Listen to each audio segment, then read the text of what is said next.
जो मेहमान हमारे साथ आज मौजूद हैं, अनंत अमित जी बीजेपी का पक्ष रखने के लिए मौजूद हैं, बहुत बहुत शुक्रिया, थैंक यू सो मच। वत्स जी हमारे साथ मौजूद, अंश हमारे साथ मौजूद हैं, बहुत बहुत शुक्रिया। कांग्रेस के प्रवक्ता हैं, बहुत बहुत शुक्रिया, thank you so much. Pushpendra Shrivastava ji Aam Aadmi party का पक्ष रखने के लिए मौजूद हैं, बहुत बहुत शुक्रिया। मोहम्मद फैज खान साहब राजनीतिक विश्लेषक, बहुत बहुत शुक्रिया मोहम्मद फैज भाई। राहुल लाल जी पत्रकार हैं, बहुत बहुत शुक्रिया, thank you so much. Surya Maithil राजनीतिक विश्लेषक, बहुत बहुत शुक्रिया, थैंक यू सो मच। बारिश आए इससे पहले जो एक दो वादे मैंने किए थे वो पूरे कर देता हूं। चलिए चलिए जल्दी जल्दी जल्दी जल्दी, केरल से आई हैं और जी बहुत बहुत शुक्रिया, थैंक यू सो मच। कुछ कहना चाहती हैं? Thank you so much. कुछ कहना चाहती हैं? नथिंग, यू वांट टू से। यहाँ कैसे आना हुआ? यहाँ पे थोड़ी शॉपिंग करने के लिए। दिल्ली? ओए, केरल से दिल्ली आ गए? अरे उस बीच में तो मुंबई भी पड़ गया हो, इतने बड़े बड़े शहर पड़ गए। नहीं नहीं, दिल्ली ज्यादा फेमस है ना। दिल्ली ज्यादा फेमस है तो आती रहती है दिल्ली। हाँ। और आपका नाम क्या है? श्रुति। श्रुति, आप दिल्ली की? श्रेया? हाँ। नहीं, श्रुति या श्रेया? दोनों ना। अच्छा, वो बहुत अच्छी बात है भाई, बहुत बहुत शुक्रिया। 3 बिल हैं जो पार्लियामेंट में रखे गए मौजूदा सेशन में, आप दोनों से भी बात करूंगा। मैं बहुत देर से देख रहा था, आपको मेरी नजर थी। हाँ, 3 बिल हैं भ्रष्टाचार के खिलाफ, 3 बिल। पहला बिल है 130वां संशोधन जो केंद्र और राज्य सरकारों पर लागू होगा। दूसरा बिल है गवर्नमेंट ऑफ यूनियन टेरिटरीज संशोधन बिल 2025 जो केंद्र शासित राज्यों पर लागू होगा। तीसरा बिल है जम्मू कश्मीर पुनर्गठन संशोधन बिल 2005। नियम तीनों के एक ही हैं और वो ये नियम है कि अगर प्रधानमंत्री, चीफ मिनिस्टर, कोई भी मिनिस्टर गिरफ्तार होता है और 30 दिन तक हिरासत में रहता है, उसकी जमानत नहीं होती है, तो उसे अपना पद छोड़ना पड़ेगा। कहने का मतलब यह है कि जेल से बैठकर न तो राज्य चलाया जा सकता है जी, अगर बिल्कुल पद छोड़ना चाहिए, मैं आपकी बात करूंगा, लूंगा। अगर प्रधानमंत्री, स्वयं प्रधानमंत्री भी इसमें शामिल हैं। आज 39वां संशोधन भी याद दिलाया गया और वो डिफिकल्ट कर दिया गया था कि कैसे प्रधानमंत्री उसकी रेंज में नहीं है, और वो रेंज वाली बात थी कि उससे बाहर हो। लेकिन हां, ये जो संशोधन है 130वां, 138, इसमें प्रधानमंत्री भी शरीक है। अगर 30 दिन तक जमानत नहीं होती तो प्रधानमंत्री भी अपना पद, चीफ मिनिस्टर को भी अपना पद, मंत्री को भी अपना पद। लेकिन ये तो बात हुई, लेकिन इसमें मुश्किल एक आ गई। राहुल गांधी कहते ये बिल ठीक नहीं है, कांग्रेस ने कहा इसमें तो ये बिल ठीक नहीं है। हालांकि जेपीसी में कांग्रेस ने अभी तक कोई विरोध नहीं किया है, लेकिन कुछ पार्टियों ने तो विरोध कर दिया ज्वाइंट पार्लियामेंट कमेटी में कि भले इस पर बातचीत नहीं ना, हम ज्वाइंट पार्लियामेंट में इस पर बात ही नहीं करेंगे। हालांकि कांग्रेस ने अभी साफ तौर पर इस पर कुछ नहीं कहा है, लेकिन दबाव होगा, समाजवादी पार्टी का भी होगा, अन्य पार्टियों का भी होगा। तो एक ऐसा बिल आ रहा है, एक ऐसा कानून आ रहा है कि अगर आप मंत्री हैं या प्रधानमंत्री हैं और आपने कोई अपराध किया, 5 साल की सजा, जमानत नहीं हुई, तो आपको पद छोड़ना पड़ेगा भैया, आप चाहे प्रधानमंत्री हो चाहे कोई हो। अब बातचीत के लिए मैं 2-4 लोगों से पॉइंट लेता हूं, उसके बाद फिर मैं मुखातिब होता हूं कांग्रेस की तरफ से और बीजेपी की। जी वेरी क्विक, क्या नाम है सर आपका? सनी कुमार। सनी कुमार, कहां के रहने वाले हैं सनी कुमार? जी बोलिए।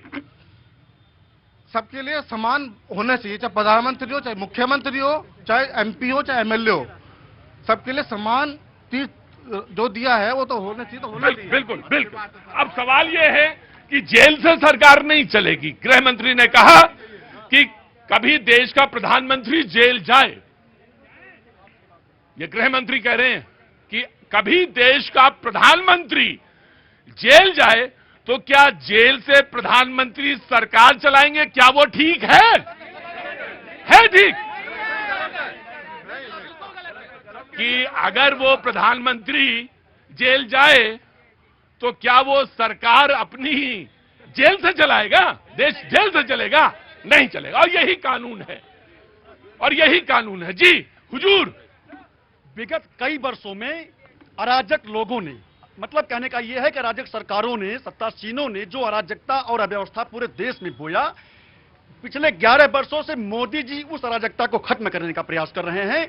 लेकिन ये पूरे विपक्ष के लोग चाह रहे हैं कि मोदी जी को सत्ता से इन किन प्रकार गायब किया जाए। तो मैंने पंक्ति लिखा है। क्या नाम है आपका? मेरा नाम शिवम शुक्ला है। मैं पंक्ति बोलने के बाद बोलूंगा कि अब अधूरे कार्यों की रणभूमि पूरे देश में सजनी है, जन जन की आस्था एक दिशा में चलनी है, और विश्वास था जनता को इतिहास यह कहेगा, जब आने वाले समय में भारत योगी युग में सजेगा।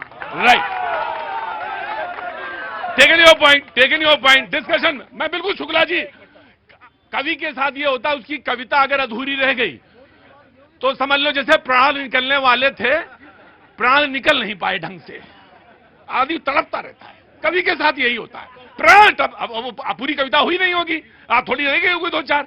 और पत्रकार ऐसा ही होता है कि उसको कवि को तड़पाने बड़ा मजा आता है। तो थोड़ी देर तुम तड़पो और फिर मैं तुम्हारे पास आता हूं।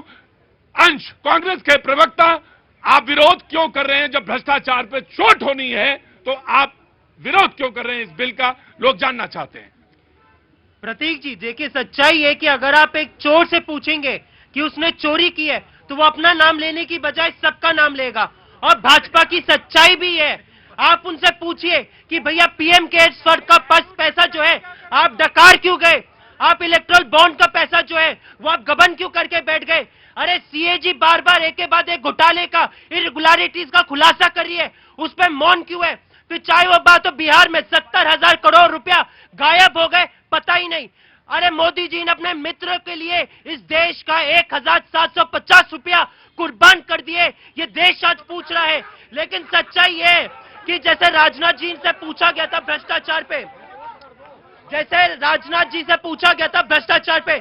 हल्ला कहाँ मचा रहे हो? हाँ, क्या हुआ? क्या हुआ?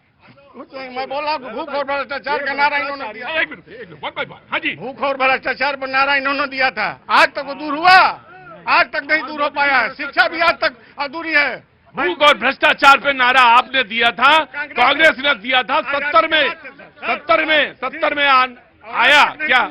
आज तक तो। क्या नाम तुम्हारा? मेरा नाम सुधीर कुमार सिंह है, मैं बलिया उत्तर प्रदेश। बलिया उत्तर प्रदेश। जी बोलिए। मैं मदन त्रिपाठी शहडोल से हूँ। हाँ, शहडोल से। हाँ। मैं आपको बताऊं, देखिए शहडोल, एक मिनट, वन बाय वन। मैं आ जाऊंगा, हाथ उठाओ, मैं आ जाऊंगा। हाँ जी। इस संशोधन बिल में सबसे ज्यादा तकलीफ किसको हो रही है? जो चोरों का एक गैंग है। आप समझ रहे हैं ना, इस देश में आदरणीय मोदी जी ने हर प्रकार से सफाई शुरू की है, और ये जो सफाई देखिए, आप किसी को चोर मत कहिए। मैं आपसे एक बात कह रहा हूं, आप अपने नहीं नाम लिया आपने भाई, ऐसे एक मिनट को मैं ये तो चोर नाम नहीं लिया, मैं मानता हूं नाम। अरे रुको यार, चोर कह रहे हैं। मैं वही निवेदन कर रहा हूं। मैं आपसे कह रहा हूं तर्क रखिए, क्यों होना चाहिए, क्यों नहीं होना चाहिए। हम ये कहते हैं, इसलिए ये लोग विरोध कर रहे हैं, सभी लोग मिलके, क्योंकि आप देखिए, उठा लीजिए, जितने विपक्ष के नेता हैं वो सभी भ्रष्टाचार में फंसे हुए हैं, और ये आगे चल के कभी भी जेल जा सकते हैं, और जेल जाएंगे तो इनको महीनों नहीं सालों रहना पड़ेगा। इसलिए घबरा रहे हैं, इसलिए इस बिल का विरोध कर रहे हैं। मैं एक मिनट, मैं ले लूंगा आपसे, मैं ले लूंगा पीछे। बिल्कुल। क्या नाम है साहब आपका? मेरा नाम रियासत अली है। रियासत भाई, कहां से आना हुआ? दिल्ली से, लक्ष्मीनगर। लक्ष्मीनगर से आए हैं। रियासत भाई क्या चलाते हैं आप? ऑटो चलाते हैं? हाँ जी, हाँ जी।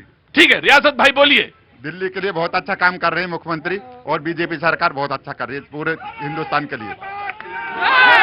भाई रुको भाई, दो चार सवाल तो पूछ ले। रियासत भाई, किराए का ऑटो है या अपना ऑटो है? किराए का जी।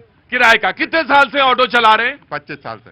रियासत भाई ऐसा करिए, जब भी कोटा खुले ऐसा कोशिश होनी चाहिए आपकी कि अपना ऑटो हो जाए। अब 25 साल हो गए। घर में कौन कौन है? परिवार है पूरा। पूरा परिवार में कौन कौन है?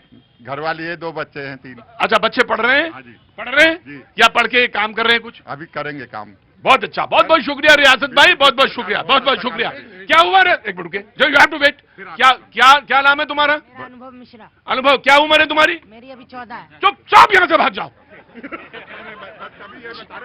14 साल हुए हैं अभी तुम्हें, 14 साल हुए। अभी तो मूछे भी नहीं आई तुम्हारी, गाढ़ी मूछे नहीं हुई। सवाल क्या सवाल करना है तुम्हें? यहाँ विधानसभा के बारे में, बीजेपी के बारे में बोलना चाहता हूँ। बीजेपी के बारे में बोलना चाहते हो? विधानसभा के बारे में पहले सुनो फिर बोलना। अभी नहीं, आ रहा हूं, मैं आ रहा हूं। हाँ जी, मैं बोल रहा हूँ जो लॉ पास हो रहा है उसके प्रोस और कॉन्स दोनों हैं। जो पार्टी रूल करती है वो हमने देखा है कि बिना किसी प्रूफ के भी अरेस्ट करा देती है। पिछले कुछ सालों में 193 केस रजिस्टर हुए जिसमें से मात्र 2 सिद्ध हो चुके हैं। इस तरह से जो पार्टी पावर में होगी वो अपोजिशन वालों को गिरफ्तार करवा लेगी और बिना किसी प्रूफ के उनके पोस्ट को छीन लिया जाएगा। अगर ये इसका फायदा है तो इसके नुकसान भी है, हमें दोनों देखना चाहिए। हमें किसी कानून के फायदे और नुकसान दोनों देखने चाहिए। कांग्रेस के प्रवक्ता अपनी बात पूरी करेंगे तो बीजेपी के प्रवक्ता उसके बाद आएंगे। जी, जैसे राजनाथ जी ने कहा था ना, जब उनसे भ्रष्टाचार पे सवाल पूछा गया था तो उन्होंने कहा था कि एनडीए में इस्तीफा नहीं होता है, और ये बात एकदम सच्चाई है। अभी एक नारे की यहाँ पे बात हुई थी, मोदी जी ने 2014 में कहा था ना खाऊंगा ना खाने दूंगा, और सच्चाई ये है मोरबी का पुल ढह जाता है और मोदी जी का एक इस्तीफा यहाँ पे नहीं होता है। अरे सच्चाई है कि बिहार में पिछले साल 20 के करीब पुल ढह गए लेकिन एक इस्तीफा नहीं हुआ, और मोदी जी कहते हैं ना खाता हूं ना खाने दूंगा। मुझे जहां तक मालूम है मोरबी के पुल के बारे में बीजेपी के प्रवक्ता इसको क्लियर करेंगे। ब्लैकलिस्ट हुआ, मुकदमा चला, गिरफ्तारी हुई, वो ये बाकी लोग ये सब, एक मिनट के मैं आ रहा हूं, ये सारी चीजें ये बताएंगे। लेकिन मुझे एक वाकया याद है और जो कि आज कोट किया गया, खड़े रहो, जो बात कोट की गई, मैं आपसे जानना चाहता हूं कि राहुल गांधी ने वो बिल क्यों फाड़ा था, वो बिल क्यों फाड़ा था और वो बिल क्या था, ये आज आप जनता को बताइए। जी, जो उस समय पे एक बिल आया था वो बिल ये कहता था कि एक कानून है कि अगर 2 साल से ज्यादा किया गया भाई अगर सुनना नहीं है तो मैं प्रोग्राम बंद कर दूंगा। लेकिन आपका दिमाग खराब हो गया क्या पूरी तरह से? या तो मैं अभी तो मलयाली बोले ही नहीं, आपको तो मलयाली समझ में भी नहीं आएगी, तो बहुत अच्छी बात है। आप रुकिए, ठीक है गार्ड साहब इनको चलो, ठीक है, जय श्री राम, जाओ। जो समय पे बिल आया था वो इस चीज के उस पर था कि एक कानून है कि अगर किसी को 2 साल से ज्यादा की सजा होती है तो उसका जो संसदीय है या फिर विधायकी का वो उसको रद्द हो जाती है, तो उसके खिलाफ एक ऑर्डिनेंस आता है। ये सुप्रीम कोर्ट ने कहा, ये बात आई सुप्रीम कोर्ट की तरफ से कि अगर 2 साल या 2 साल से ज्यादा की सजा होती है तो आपकी विधायकी या आपका जो मेंबर ऑफ पार्लियामेंट है वो आप नहीं रहेंगे।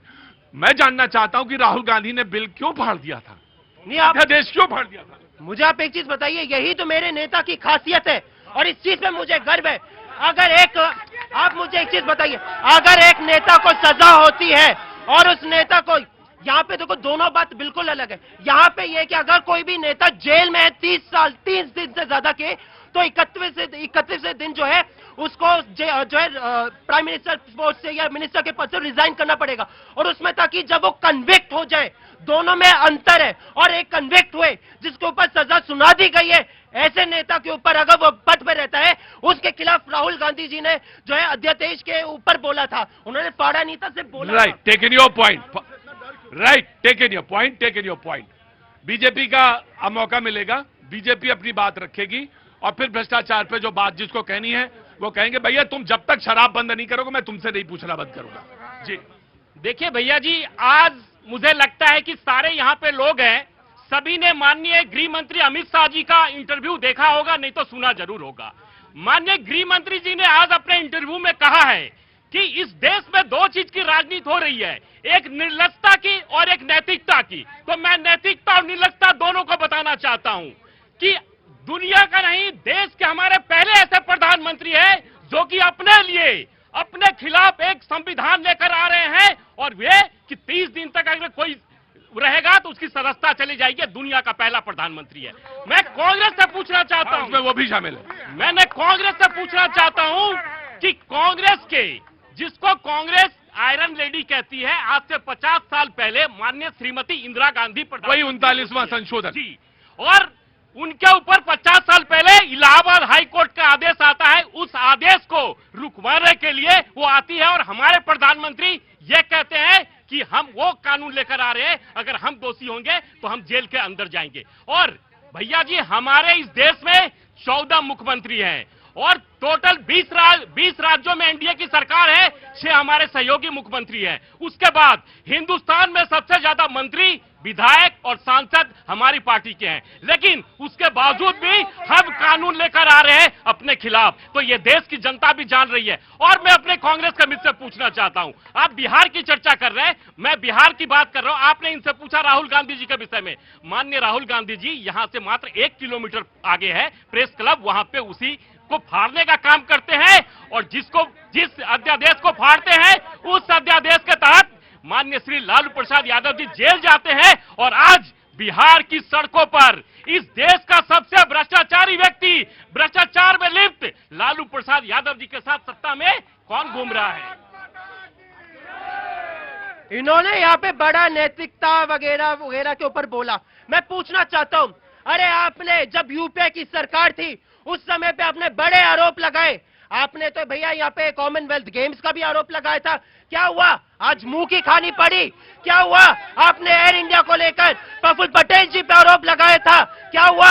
आज मुंह की खानी पड़ी। माफी मांगेंगे क्या आप? बोलिए, माफी मांगिए। आपने मनमोहन जी को बदनाम करने का प्रयास किया, माफी मांगिए। आप नैतिकता की बड़ी बात कर रहे हो। आज गृह मंत्री जी ने बड़ी नैतिकता का ज्ञान दिया। मैं पूछना चाहता हूँ, अरे नैतिकता क्या सिर्फ और सिर्फ आप यहाँ पे बोलने के लिए कह रहे हो? अरे नैतिकता, आपने सही कहा कि पहले के समय पे नैतिकता होती थी और इस वजह से जब 26/11 का हमला हुआ, नैतिकता के आधार पे महाराष्ट्र के मुख्यमंत्री ने इस्तीफा दिया। उस समय के गृह मंत्री ने पॉइंट जी। प्रतीक जी, पहले तो आपको और पूरे देश को भारत माता की जय, वंदे मातरम। और भूत पिशाच निकट नहीं आवे, महावीर जब नाम सुनावे। अरे नासे रोग हरे सब पीरा, जपत निरंतर हनुमत वीरा। प्रतीक जी, आप मुझे बताइए, पुलिस से कौन डरता है? चोर ही तो डरता है। वही लोग डर रहे हैं जो बेल पे बाहर है, जिन्होंने 5,000 करोड़। अगर कानून पे चर्चा होगी कोई, तो वो ज्यादा मजबूत बनेगा, ज्यादा सशक्त बनेगा। ऑफ कोर्स वो विरोध कर रहे हैं, लेकिन उसके बाद अगर वो जब पास हो तो उसमें तमाम सारे सुझावों के साथ पास हो, बट पार्टिसिपेट करना चाहिए विपक्ष को। यही तो मैं भी कहना चाहता हूं कि आप विरोध क्यों कर रहे हैं?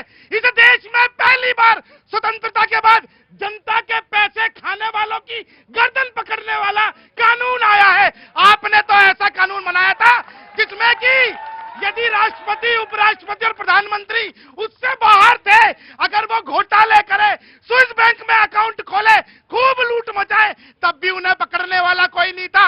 यही ये पहली दबंग सरकार है, 56 इंच की सरकार है, ईमानदार सरकार है, जो कि इस देश के एक एक पाई का हिसाब रखना चाहती है। तो किस बात की परेशानी है? ये पूछना चाहता हूँ राहुल गांधी से। अरे भ्रष्टाचारी को जेल में नहीं डालेंगे तो क्या 10 जनपद में रखेंगे? पूछिए इनसे। मैं माननीय राहुल गांधी जी से कहूंगा कि जैसे अन्य सहयोगी दलों ने त्वरित, ऑडियो थोड़ा बढ़ा देंगे भाई। मैं माननीय राहुल गांधी जी से कहूंगा कि जैसे अन्य सहयोगी दलों ने निर्णय लिया है, वैसे त्वरित तौर पे उन्हें भी निर्णय लेना चाहिए। जेपीसी में इस पूरे मामले पे उनको क्या निर्णय रखना है, क्या वो शामिल होंगे या नहीं होंगे? क्योंकि देखिए, यहाँ पे अभी सूर्या जी ने बड़ा महत्वपूर्ण तर्क उठाया कि भाई भ्रष्टाचारियों का गर्दन पकड़ा जाएगा। क्या दिक्कत है भाई? गर्दन आपको भ्रष्टाचारियों का पकड़ना है कि गर्दन आपको विपक्षों का पकड़ना है? पहले ये चीज क्लियर होनी चाहिए कि गर्दन पे। एक सेकंड, आप बोल लीजिएगा, मैं बिल्कुल आपको समय दूंगा। बोलेंगे यही। हाँ, एक सेकंड। अब आप सोच के देखिए लगातार। अरे भाई, आपको जान लीजिए, वॉशिंग मशीन सिस्टम है यहाँ पे, washing machine system. Bharatiya Janata party और केंद्र सरकार के पास वॉशिंग मशीन है। उस वॉशिंग मशीन में राज्य सरकार के मंत्री तक शामिल नहीं होते, मुख्यमंत्री शामिल नहीं होते। तो बोलने में तो बड़ी अच्छी बात है कि प्रधानमंत्री दायरे से बाहर है, बोलने में बिल्कुल अच्छा लग रहा है। लेकिन जब उनके तमाम जनरल सामान्य मंत्री उस वॉशिंग मशीन से भूल जा रहे हैं। नहीं, मैं आपसे एक सवाल पूछता हूँ। एक मिनट मैं ले रहा हूँ, मैं ले लूंगा। Just give me a second. मैं आपसे ये कह रहा हूँ, मैं आपसे एक सवाल, रुको भाई, रुको क्रांतिकारी, मैं तुमसे एक सवाल पूछ रहा हूं कि अगर नैतिकता से सिद्धांतता प्रधानमंत्री उसमें शामिल हैं, चीफ मिनिस्टर उसमें शामिल हैं, शरीक हैं, तो कोई गलत है ये बात? सिद्धांतता पहले तो यही तय हो कि ये सिद्धांत सही है या गलत है। ये सिद्धांत तब सही होता जब तमाम जांच एजेंसियां आजाद होती, तब तो ये सिद्धांत बिल्कुल सही होता। हमारी सीबीआई आजाद होती, हमारी ईडी आजाद होती, इनकम टैक्स आजाद होती। लेकिन मैं यहाँ पे दर्शकों को कहना चाहूंगा, 2013 मनमोहन सिंह के पीरियड में सुप्रीम कोर्ट ने कहा था कि सीबीआई पिंजरे का तोता है। जब 2025 में मैं बात कर रहा हूं तो मैं डंके वो और छोटा हुआ उसका छत्र। राइट राइट, आप हाँ। देखिए प्रतीक जी, अभी इन्होंने कहा कि भ्रष्टाचारियों को गिरफ्तार करने की बात है विपक्ष को, ये तो खुद स्वीकार कर रहे हैं कि जितने भी भ्रष्टाचारी हैं वो सारे ही चोर हैं। एक और बात, ये बार बार आरोप लगाते थे कि ईडी की जो रेड है, सीबीआई की रेड है, या केस जो रजिस्टर्ड होते हैं विपक्ष के होते हैं। अगर कानून बनेगा तो आप भी तो जा सकते हैं कोर्ट में, आप बंद कराइए, आप सबूत जुटाइए, आप जेल बैठाइए। इनकी सरकार राज्य में है, क्यों नहीं इन्होंने भाजपा के नेताओं के खिलाफ भ्रष्टाचार के केस? नहीं, ये कह रहे हैं कि अगर गिरफ्तारी हुई 30 दिन निकल गए तो फिर क्या होगा, ये कहते हैं जी। बिस्मिल्लाहिर्रहमानिर्रहीम। हाँ, क्या हुआ? हाँ हाँ, के समय ही एक मिनट वोटिंग के समय क्यों ईडी या सीबीआई भेजा जाता है, इससे पहले क्यों नहीं आता है? मैंने एक सवाल है बीजेपी से, वोटिंग के समय क्यों ईडी या सीबीआई भेजा जाता है, इससे पहले क्यों नहीं भेजा जाता है? वोटिंग के समय ईडी क्यों भेजा जाता है, सीबीआई क्यों भेजा जाता है? जी ठीक। भारत माता की। आज सड़कों पर लिखे सैकड़ों नारे न देख, घर अंधेरा देख तू आकाश के तारे न देख, अब यकीनन ठोस है धरती हकीकत की तरह, ये हकीकत देख लेकिन खौफ के मारे न देख। सम्राट अशोक से भी प्रतिभाशाली कोई देश का प्रधान हुआ, वो प्रधानमंत्री श्री नरेंद्र मोदी। एकेडमिक्स के हिसाब से बताऊंगा, पढ़ने लिखने वाला व्यक्ति हूं। सम्राट अशोक ने पूरे देश में जीव हत्या पर प्रतिबंध लगाया था, लेकिन कहा था कि राजकीय रसोई के लिए 2 मोर और 1 हिरण की छूट रहेगी, यानी अपनी रसोई के लिए थोड़ी सी उन्होंने छूट दे दी थी। प्रधानमंत्री नरेंद्र मोदी जी इसलिए महानतम है कि 30 दिन से अधिक यदि कोई जेल पे रहा तो पार्षद हो या प्रधानमंत्री, वो अपना पद छोड़ना पड़ेगा। मैं बस आपसे ये गुजारिश करूंगा कि आपको बाहर नहीं रखा उन्होंने, अपने आप को बाहर नहीं रखा। मैं बस सिर्फ इतना कह रहा हूं आपको, मौर्यन डायनेस्टी पे आप बिल्कुल उल्लेख करें, लेकिन जो फैक्चुअली जिसको हम क्रॉस चेक ना कर पाए या चेक वो उसको थोड़ा सा मुलायजा बनाए, बाकी सब ठीक है जी। दुनिया के किसी भी हिस्टोरियन को उठाकर देख लो, मैंने जो बात सम्राट अशोक के संदर्भ में कही है सही है, पढ़ लिख कर बोलता हूं। ठीक है।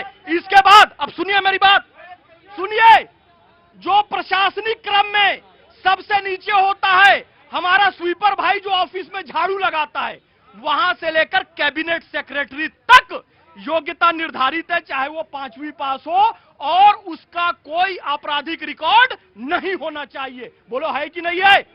जब कैबिनेट सेक्रेटरी, प्यून से लेकर कैबिनेट सेक्रेटरी तक योग्यता निर्धारित और आपराधिक रिकॉर्ड नहीं होना चाहिए, तो कोई जेल में रहकर, कोई 30 दिन जेल में रहकर कैसे पार्षद बन सकता है, कैसे मुख्यमंत्री बन सकता है, कैसे प्रधानमंत्री बन सकता है? यही बात तो प्रधानमंत्री नरेंद्र मोदी जी लेकर आए हैं, और यही बात अमित शाह जी भी कह रहे हैं कि क्या प्रदेश का डीजीपी, क्या प्रदेश का सेक्रेटरी, क्या प्रदेश के आईएएस अफसर जेल में जाएंगे मुख्यमंत्री से सिग्नेचर करवाने के लिए, उनका आदेश लेने के लिए? तो इन्होंने बिल्कुल सही बात कही और लोकतंत्र को मजबूत। ठीक, मैं फैज भाई आपके बोलने के बाद अगर कोई पार्टी इसके बाद बुलाई जा सकती है बोलने के लिए तो वो सिर्फ और सिर्फ आम आदमी पार्टी है।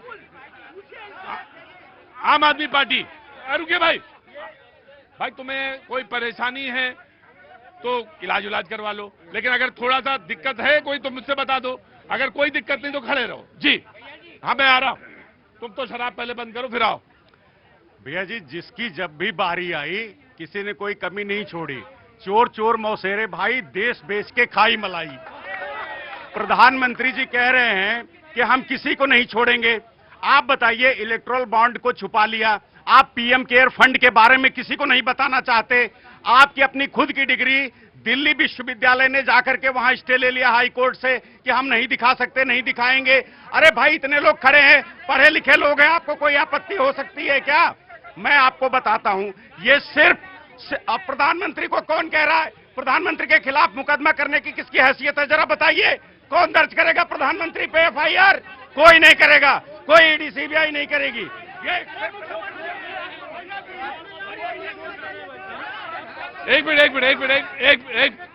एक मिनट, कौन प्रधानमंत्री के खिलाफ एफआईआर करेगा? ये देश इंदिरा गांधी को भी, सुनो मेरे भाई, इंदिरा गांधी तक को लेके चला गया, तो ये तो मत सोचो। दूसरी बात, मैं नहीं, कोर्ट की बात क्या, कोर्ट हाँ। ये देश में बताऊं शक्ति पृथक्करण है न्यायपालिका, भैया सुन लो, ये देश में शक्ति पृथक्करण है न्यायपालिका को कोई कार्यपालिका और व्यवस्थापिका प्रधानमंत्री मुख्यमंत्री प्रभावित नहीं करते। और दूसरी बात, बस एक मिनट, और दूसरी बात पुष्पेन, दूसरी बात यही तो बात कही जा रही है, यही बात तो कही जा रही है जो आप कह रहे हैं। तो प्रधानमंत्री को लेके आते, प्रधानमंत्री को एम्बिट में लेके आते, प्रधानमंत्री को बोल लो बस, बोलते नहीं भारत माता या शेरवानी टोपी, भारत माता की जय बोलो तुम। नहीं, उल्लंघन इधर आप बीच में आइए, बोलिए, बोलना पड़ेगा, आप बीच में। भारत माता की जय बोलेगा। देखो भाई क्रांतिकारी, सुनो, 75 साल हो गया मामला तुम्हारा भी, अब रुको भाई, रुकिए भाई, आप उलझिए मत। अरे भाई जान, कहाँ उलझ रहे हैं उनसे, वो मैं जाओ कॉफी लेके आओ मेरी आज, जल्दी लाओ। हाँ, सवाल ये है कि अगर ये बहस है, बहस तो यही है, बिहार पे आ गए, बहस तो यही है कि प्रधानमंत्री को लेके आइए और आईएएस ऑफिसर मुख्यमंत्री से साइन कराने, आम आदमी पार्टी बोल रहे थे, मुख्यमंत्री से साइन कराने जेल जाएगा क्या, बताइए। देखिए, हमने अमित शाह जी के इंटरव्यू में आपने सुना कि हमको कानून इसलिए लाना पड़ा क्योंकि अरविंद केजरीवाल जी जेल से सरकार चला रहे थे। अरे भैया, रेखा गुप्ता जी तो बाहर है ना, हम जेल से सरकार चला रहे थे, तब भी दिल्ली में ना तो बिजली की कमी हुई, आज 8-8 घंटे बिजली गायब है। ये सारे लोग चुप रहेंगे, एक मिनट, सारे लोग चुप रहेंगे। कह रहे हैं कि हमने जेल से चलाई सरकार तो बिजली की कमी तो नहीं हुई, ये है हमारा नैतिक आधार, ये है आधार, और इसी के लिए हमने 13 दिन वहां पे रामलीला मैदान पे ये है हमारा। अगर कोई आदमी आए कि बोले भाई मुख्यमंत्री से मिलना चाहता हूं, तो बोले ये तो आप नहीं मिल सकते क्योंकि 4 ही आदमी मिल सकते थे या 3, और तीनों की पर्ची बन चुकी है जेल में, अब आप जा नहीं सकते। तो this is the fact. No, ये आधार नहीं था, ये आधार नहीं था, इस आधार पे होगा लीजिए। वेरी क्विक, भारत के सभी नागरिकों को चुनाव लड़ने का अधिकार है, केवल एक और एक उनका नाम है लालू यादव, जिनको चुनाव लड़ने का अधिकार नहीं है, जिनके साथ आप इंडी गठबंधन बनाए हुए थे। ये है मुशर्रफ भाई, आप नहीं है, आम आदमी पार्टी नहीं है। 24 के लोकसभा 24 में थे, 24 में थे। तो लालू जी उस समय भी नहीं चुनाव लड़ सकते, उस समय भी नहीं लड़ सकते थे, थे। तो ये मैं ये नहीं, एक मिनट मेरी बात सुनिए, मैं ये आपसे कह रहा हूं, फैक्ट की बात ही कर रहे हैं। नहीं थे,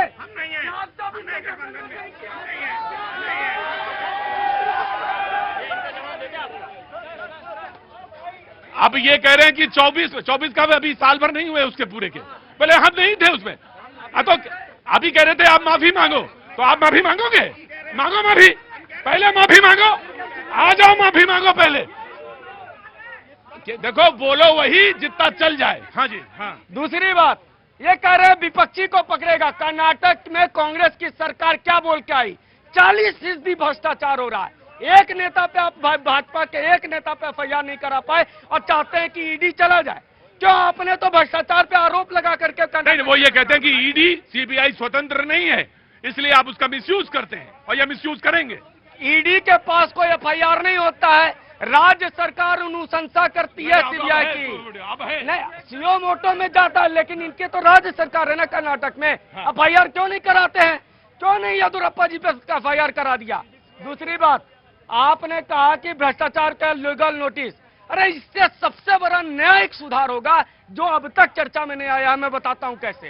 एक व्यक्ति कहेगा मैं 30 दिन से मेरी कुर्सी खत्म हो जाएगी, सर जजमेंट दो, मुझे बेल दो या मुझे जेल में रखो वरना मेरी सरकार चली जाएगी। ये न्यायालय पे दबाव पड़ेगा, जो हम कहते हैं लंबित रास्ता है। लेकिन क्या लोगों ने ऐसा किया? क्या किया? वो उस इंटरव्यू का हिस्सा बता रहे। बस येदियुरप्पा जी ने, अडवाणी जी ने इस्तीफा पहले दिया, येदियुरप्पा जी ने दिया, ईश्वरप्पा ने दिया और जॉर्ज फर्नांडिस ने दिया।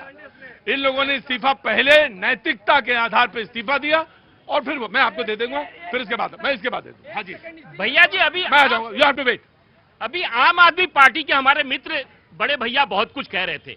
इस देश में भ्रष्टाचार के खिलाफ एक पार्टी आई जो कि रामलीला मैदान से प्रारंभ करती है और 14 लोगों का इतिहास लेकर घूमते रहती है, कहती है कि हमारी सरकार आएगी, लोकायुक्त बैठाएंगे और इनको जेल भेजेंगे। लेकिन मैं अपने मित्र से पूछना चाहता हूं कि अन्ना से लालू तक, झाड़ू से दारू तक, पाठशाला से मधुशाला तक और शराब में खत्म कौन हो गया? आम आदमी पार्टी। इस देश नहीं दुनिया का यह इतिहास है कि दिल्ली का मुख्यमंत्री 150 दिन तिहाड़ जेल में रहता है और सरकार चलाता है जो भ्रष्टाचार के खिलाफ नैतिकता की पाठ हिंदुस्तान को पढ़ा रहा था। तो मैं आम आदमी पार्टी के बड़े भैया से पूछना चाहता हूं, भैया आपने जो नैतिकता की पाठ पढ़ाई थी, इस दिल्ली की जनता ने आपको नैतिकता का पाठ पढ़ा दिया और आज हमारी सरकार जब ये योजना लेकर आ रही है और खुद प्रधानमंत्री कानून लेकर आ रही है तो आपको दिक्कत हो रही है। आप तो इसी को कहकर पॉलिटिक्स में आए थे ना। भारतीय राजनीति किसी को भी बकस्ती नहीं है, जनता। जी जी मैम, नमस्ते। नाम क्या हो गया आपका? मैं आप आम आदमी पार्टी को दूंगा अगर डिफेंड करना चाहेंगे तो। जी, मेरा नाम पुष्पा देवी। पुष्पा जी, कहाँ से आना हुआ? मुजफ्फरपुर से आई हूँ आपसे मिलने। हमसे मिलने? अरे हम तो कोई राजनीति में कहाँ हैं? नहीं, सुनने के लिए। अरे ऐसा कोई प्रवचन भी नहीं होता। मैं तो आज बातचीत होती थोड़ी। आज बोलिए पुष्पा जी, क्या कहना चाह रही हैं? जो रही मुक्तम प्रकृति का करी कुछ करही कुशंग, चंदन विश्व व्यापते लपटे रहत भुजंग। चंदन विश्व व्यापत है लपटे राहत भुजंग। ये रहीम खाने का। अगर कोई झूठ एलिगेशन लगाता है उसको गद्दी हटाने के लिए तो उस पर नियम लगाना चाहिए। अगर जो नियम लगा रहा उसको इस्तीफा दिलवाना चाहिए। इसमें यह भी नियम जोड़ना चाहिए। जी, ये सुझाव है कि अगर वो कहीं किसी अनैतिक आधार है कहीं पे कोई का वो उसका भी ये सुझाव होने चाहिए, ऑफकोर्स होने चाहिए। ये जेपीसी का हिस्सा होना चाहिए। जेपीसी में इसको डिस्कस करना चाहिए। आम आदमी पार्टी को देते क्योंकि उनके ऊपर इल्जाम लगाया था। जी, और उसके बाद देंगे कांग्रेस। जी प्रतीक जी, मैं ये कह रहा हूं जो कह रहे हैं भ्रष्टाचारी जेल में थे, अरविंद केजरीवाल जी के ऊपर कोई भ्रष्टाचार का आरोप नहीं है, कुछ भी नहीं लगाया। भारतीय जनता पार्टी ने एक साजिश के तहत उनको जेल भेजा और वो जमानत पे आ गए। भाई आप देखिए, दो मुख्यमंत्री मैं आपको दे रहा हूं, 2 मुख्यमंत्री हैं। एक है अरविंद केजरीवाल जी और एक है हेमंत सोरेन जी। बिल्कुल सही आपने कहा। एक है हेमंत सोरेन जी। हेमंत सोरेन जी ने तुरंत इस्तीफा दिया हेमंत सोरेन जी ने और उसके बाद वो जेल में चले गए। तो फिर केजरीवाल जी ने ये लंबी वाली लाइन क्यों नहीं खींची? हम तो यही कह रहे हैं ना कि आप अनावश्यक किसी के ऊपर आरोप, आपकी सरकार है, आपके हाथ में ईडी सीबीआई है, भारतीय जनता पार्टी जिसको चाहे। मैं आपसे कहता हूं कि बीजेपी को आप नंगा कर देते हैं। बीजेपी को नंगा कर देते हैं आप। आपके सामने तो सबसे अच्छा मौका था, लेकिन आपने नहीं किया। आप यू हैव अ चांस, तब आपने क्यों नहीं किया? आपसे बढ़िया मौका कहां मिलेगा नंगा करने का? यही तो नंगा कर रहे हैं। इसे कहते हैं फिसल गए तो हर गंगा। अरे श्रीवास्तव जी, अब हम ही को दांव बताओगे तुम? You have to wait now the Congress. हाँ जी प्रतीक जी, आपने वो एक मीम देखा है जिसमें एक व्यक्ति जो है उसको फोन आता है, कहते हैं कि हम ईडी से बोल रहे हैं। तो वो मीम जो होता है आजकल चल रहा है जो सोशल मीडिया पे, सब समझते हैं, मुझे मालूम है। हाँ जी, हाँ। तो ईडी कहती कि आपके यहाँ पे जो है हम रेड करने आ रहे हैं। तो कहता है अरे मैंने तो बीजेपी ज्वाइन कर ली कल ही। तो कहते ओ सॉरी अब हम जा रहे हैं। ये आपने मीम देखा होगा और ये सच्चाई है, ये आज की सच्चाई है। 2014 के बाद से 95% जो केसेस रजिस्टर्ड हुए राजनेताओं पे वो सारे विपक्ष में। 193 के करीब ये सरकार ने संसद में कबूल किया है। 193 के करीब इन्होंने विपक्ष पे केसेस रजिस्टर किए। कन्विक्शन कितने? सिर्फ 2, यानी 1%। ये सच्चाई है इनकी कि भैया ये सिर्फ और सिर्फ विपक्ष पे आरोप लगाते हैं, लेकिन ना ही नैतिक सबूत होता है, ना ही इन पे नैतिकता होती। और जैसी कोई भी नेता भाजपा में ज्वाइन कर ले वैसी वो पाक साफ धुल जाता है। अरे भैया, मैं पूछना चाहूंगा, शुभेंदु अधिकारी पे अपना आरोप लगाया और आपने उसको बंगाल का। भाई ठीक है, सवाल पूछने दीजिए। अच्छा हो बहस लोगी, अच्छा होगा बहस। सवाल पूछना। अरे अधूरे मन से ना पूछा करो। मैं आ रहा हूं। अरे रुको, क्या हुआ? अरे हाँ, तब तो ठीक है। भैया जी, आज हमारे कांग्रेस के मित्र ने आपके माध्यम से यह कह दिया कि इनको संविधान के किसी भी चीज पर विश्वास नहीं है, लेकिन न्यायालय पर विश्वास है। यह भगवान का शुक्रगुजार है कि इनको। नहीं, वो विपक्ष का मैं पढ़ रहा था, तमाम सारे रिएक्शन पढ़ रहा था। उसने बोला कोई एसएचओ आएगा तो और एसएचओ ने लगा दिया था, धाराएं लगा दी और आपको अंदर कर दिया। मैं आ रहा हूं कभी महोदय, ऐसे नहीं कर पाऊंगा। हाँ हाँ। दूसरा, ये बताइए कि इस देश में लाल बहादुर शास्त्री जी ने भी नैतिकता के आधार पर रिजाइन दिया था। हिंदुस्तान में पहली बार हमारी पार्टी के माननीय लाल कृष्ण आडवाणी जी पर आरोप लगता है हवाला कांड में और इस्तीफा देते हैं, और माननीय गृह मंत्री अमित शाह जी के ऊपर आरोप लगता है, उस समय राज्य के गृह मंत्री होते हैं और इस्तीफा देते हैं। इस्तीफा के बाद भी जब तक उनको न्यायालय से क्लीन चिट नहीं मिल जाता है, भारतीय राजनीति में वो वापस नहीं आते हैं। ये भाजपा की देन है। हमारे मदन लाल खुराना जी इसी दिल्ली प्रदेश के मुख्यमंत्री होते हैं और उनका हवाला में केवल एमएल लिखा होता है और लोग कहते हैं कि आपका नाम है, वो आदमी इस्तीफा दे देता है और पुनः राजनीति में तब आता है जब क्लीन चिट मिल जाता है। ये भारतीय जनता पार्टी की देन है। और कांग्रेस जिस तरीके से कह रही है, कांग्रेस कौन सी नैतिकता की बात करती है? कांग्रेस से हिंदुस्तान पूछना चाहती है कि आपकी नैतिकता क्या है, आपको कौन सी चीज पे, अभी ये ईडी की बात कर रहे थे मित्र, मैं आपको बताना चाहता हूं, विगत 11 वर्षों में हमारी केंद्र सरकार है 67,000 करोड़ रुपए ईडी ने इसी देश में रिकवर किया है, 67,000 करोड़। और ये पार्लियामेंट में हमारे मंत्री ने कहा है, कांग्रेस के समय में सिर्फ कितना था? 70 करोड़ रुपए, और हमारे यहाँ 67,000 करोड़ ईडी ने रिकवर किया है। ये यहाँ पे बड़ा नैतिकता इस्तीफे की बात करे, इतने सारे नाम गिना दिए। अरे भैया, मैंने यहाँ पे गिनाया था कि नैतिकता क्या होती थी। अरे नैतिकता आज ये देश पूछना चाहता है। अरे आपके आज के समय पे गृह मंत्री अमित शाह जी, उनके समय पे मणिपुर चला, उनके समय पे दिल्ली में दंगे हुए, उनके समय पे पुलवामा का पहलगाम का हमला हुआ, नैतिकता कहाँ है? आप मुझे बताइए। राजनाथ जी वो जब गृह मंत्री थे, गृह मंत्री रहते हुए उनके समय पे उरी का हमला हुआ, उनके समय पे गृह मंत्री रहते हुए पुलवामा हुआ, पठानकोट हुआ, नैतिकता कहाँ चली गई? इसी कांग्रेस के समय में हिंदुस्तान का कोई ऐसा राज्य नहीं होगा जहां पे दंगे नहीं हुए, कोई ऐसा राज्य नहीं होगा जहां पे आतंकवादी हमले नहीं हुए। सिर्फ कांग्रेस की शासन में, भाजपा की सरकार में 11 साल में एक भी जम्मू कश्मीर को छोड़ के हिंदुस्तान का एक भी प्रदेश बता दीजिए जहां पे दंगे हुए, जहां पे आतंकवादी हमले हुए, तो मैं उसका प्रमाण मांगता हूं। राइट राइट राइट राइट, मैं आता हूं। नैतिकता की बात कर रहे हैं, ये कांग्रेस के प्रवक्ता किस नैतिकता की बात कर रहे हैं? गिना रहे थे ना, जो ये घोटाला हुआ, ये घोटाला हुआ भाजपा टाइम में, कॉमन जन घोटाला, 2G घोटाला, स्पेक्ट्रम घोटाला और हेरल्ड केस में आज भी माँ बेटे जमानत पर है। वो कैसे चाहेगा? ये कह रहे पुलवामा किसके कारण में होता है, अक्षरधाम किसके कारण में होता है, जो कह रहे इतने कवर करे, जो लेके भागो उनके बारे में तो बताए, जो लेके भागे नरेंद्र मोदी, विजय माल्या, उनका तो बताओ, वो जो लेके भागे कितना है? जितना का वो भागे उतने ज्यादा रिकवरी होगी। ठीक है, बातचीत वो दोनों का ऐसा होना चाहिए। जी बोलो, जल्दी बोलो, वेरी क्विक। सर मैं ये कहना चाहता हूँ, जितने भी इंडी गठबंधन के सारे लोग हैं, अगर आपको मोदी जी से इतनी नफरत है, इतनी नफरत करते हो, आपने दिखा दिया देश और दुनिया को। अभी तक आप बीजेपी के आप जो भी बनाते रहे, लेकिन मोदी नफरत आज देश में दिख रही है। इतना बड़ा, इतना बेहतरीन फैसला होने के बाद उसका स्वागत करने की बजाय ये लोग छाती पीट रहे हैं। उसके पीछे क्यों? जीजा जी को बचाना है, हेराल्ड के इसमें बचना है, 2G घोटाला, 3G घोटाला, ये जो घोटालों के, और वो हमारी पार्टी वाले वो कहेंगे वैसे लोकपाल भैया, वो उस कानून, मेरे मालिक, उस कानून, उनके लिए तो अपराध के लिए कानून है। यहां तो ये बात हो रही है कि हम ही नहीं बचेंगे।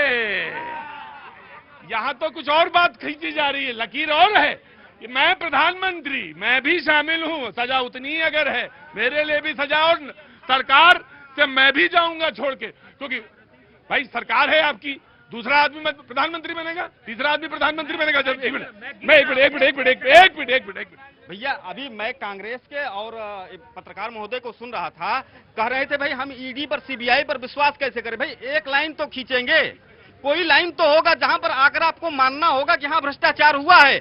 अगर हम किसी का मानेंगे ही नहीं, वो जब इलेक्शन कमीशन पे भी नहीं है, वोटर लिस्ट पर नहीं है। समस्या इसी बात की है कि इसके पहले भी जब बात होती थी तो पॉलिटिकल वेंडेटा की बात करते थे। ये वही लोग हैं कि हम चोरी करेंगे, हमारे ऊपर सवाल मत खड़ा करिए। इस देश में हकीकत में मैं कह रहा हूं और कड़ा कानून होना चाहिए। एक चोर चोरी करे और एक दरोगा चोरी करे, दोनों के लिए एक समान दंड नहीं होना चाहिए, क्योंकि एक की जिम्मेदारी है चोरी को रोकना और एक का प्रोफेशन है चोरी करना। तो ये मैं तो कहूंगा, नेता तो अपने आपको बचाने के लिए काम करते हैं, और कठिन और कठोर दंड होना चाहिए। राइट। अभी आपने 2 उदाहरण दिए कि अरविंद केजरीवाल जी का एक मिनट मैं आया, या पास आई। एक हेमंत सोरेन, एक हेमंत सोरेन का दिया, एक अरविंद केजरीवाल। गृह मंत्री जी ने भी अपने उसमें उल्लेख किया, हेमंत सोरेन जी, मैंने वहीं से कोट किया। मैं वही कह रहा हूँ। हाँ। लेकिन अब सोचिए कि इसका प्रैक्टिकल इम्पैक्ट क्या हुआ। हेमंत सोरेन जी ने इस्तीफा दिया, चंपई सोरेन को लेके आए, और चंपई सोरेन जो है कि उनके ऊपर तमाम एजेंसियों का दबाव बनाया गया। जब वो मुख्यमंत्री पद से हटे, भारतीय जनता पार्टी में शामिल हो गए। तो आप किस तरह से विपक्ष के सरकारों को हिलाना चाहते हैं? पर एक उसका देखिए, नैतिकता का आधार देखिए, नैतिकता का आधार देखिए। चुनाव होता है वहां पे, और चुनाव में कौन जीतता है? हेमंत सोरेन जीतते हैं। तो अब आपने गिलास किधर से देखा है, ये आपके ऊपर है। गिलास आपने भरा देखा, या आधा देखा, या छोटा देखा, मैं नहीं जानता। मैं मानता हूं कि राजनीति में नैतिकता होनी चाहिए, क्योंकि जो बिहार से खबरें आ रही, बड़ी दुखद खबरें आ रही हैं। क्या आ रही है बिहार से, बताइए खबरें क्या आ रही हैं? मैं कह रहा हूं, अब तक तो बिहार में पुल गिर रहे थे सर, लेकिन अब बिहार में पुल चोरी होने शुरू हो गए। 3-3 वहां पे पुल चोरी हो गए बिहार में। तो आप सोचिए, इन्होंने सुन लीजिए, मैं केवल यही कह रहा हूं कि देखिए, ऐसे स्थिति में कुछ कठोर नियम बनने चाहिए, लेकिन उसके लिए बहुत आवश्यक है इन जो तमाम जांच एजेंसियां हैं उनको स्वतंत्र किया जाए। इनकी पीड़ा चंपई सोरेन का उदाहरण दे रहे हैं। इनकी पीड़ा है कि इन्हें दूसरा मनमोहन सिंह जी नहीं मिलेंगे, क्योंकि हर कोई जो गद्दी पे बैठेगा वो इस्तीफा नहीं देना चाहेगा। इनकी पीड़ा यही है कि दूसरे कहां से लाए। दूसरे, अब बिहार की बात करते हैं, आज बिहार में भी कैसा नंगा हो गए ये लोग। 98% लोगों ने दे दिया फॉर्म, और ये जो इलेक्शन कमीशन आज कहता था, तेजस्वी यादव जी ने वीडियो रिलीज जारी करके कहा है कि हमारे सभी कार्यकर्ता जाइए, SIR चोरी, वोट चोरी वाला मामला है नहीं, अपना वोट डलवाओ, वोटर लिस्ट में नाम डलवाओ। ये क्यों हुआ, समझने की कोशिश कीजिए। राहुल गांधी जी से पूछा कि भैया बताओ, इनको सीएम बनाओगे? तेजस्वी जी का नाम नहीं लिया, बोला अरे राहुल गांधी जी के चक्कर में तो ये छोटे छोटे बच्चों से। भाई देखिए, अपने मन से मत कुछ बोलिए। वीडियो आ गया था तेजस्वी यादव का, पता हो आपके वीडियो चैनल पे भी चला है। तेजस्वी यादव जी ने कहा कि भैया सारे लोग वोटर लिस्ट में नाम डलवाने के लिए सारे कार्यकर्ता लग जाओ। 40 दिन तक क्यों बोला? क्योंकि कल राहुल गांधी जी ने प्रेस कॉन्फ्रेंस में तेजस्वी यादव का मुख्यमंत्री का नाम नहीं लिया। पूरे बिहार में तेजस्वी यादव जो माहौल बना के रखे थे एंटी इनकम्बेंसी का, राहुल गांधी जाके वोट चोर, और आज आपने एक नैतिकता सुझाई है राहुल गांधी जी को। सर एक सेकंड, आपने 14 साल के बच्चे को कहा कि राजनीति में मत बात करो, ये नैतिकता का पाठ राहुल गांधी जी के लिए भी है। प्रतीक जी, आप भाजपा से या तमाम उनसे सवाल पूछो कि जो यहाँ पे हमने बात रखी तो कहते कि भैया वो इस्तीफा क्यों नहीं दे सकते नैतिकता पे, अरे भैया चोर है। लेकिन मैंने यहाँ पे कहा कि आपको सिर्फ विपक्ष की नैतिकता दिख रही है। इतने सारे नाम मैंने गिनाए, अगर आपके अंदर जरा से भी नैतिकता है, इस्तीफा लीजिए। आप गोवा चाहिए, प्रमोद सावंत जी, उनके गोवा की विजिलेंस डिपार्टमेंट कहती है कि रोज वहां पे ऑफिशियल जो है घूस ले रहे हैं, ये सच्चाई है। इनके खुद के मंत्री थे गोविंद जी, वो आरोप लगाते हैं मुख्यमंत्री जी पे कि ट्राइबल वेलफेयर डिपार्टमेंट में घोटाला हो रहा है। क्या हुआ? गोवा के मुख्यमंत्री इस्तीफा लो। देखिए भैया जी, हमारे कांग्रेस के मित्र ऐसे कह रहे हैं कि ये जो कानून आ रहा है वो सिर्फ ऑपोजिशन के लिए, एक कानून सभी दलों के लिए और पूरे हिंदुस्तान के लिए है, चाहे किसी भी दल का हो। अरे इस्तीफा, इसी समय कवि की याद आती है।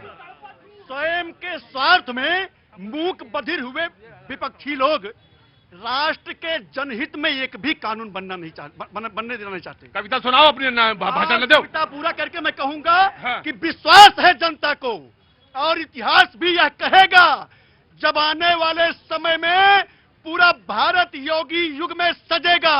और ये जो कह रहे हैं कि अले मेला पप्पू प्रधानमंत्री बन जाए, देखो कवि जी,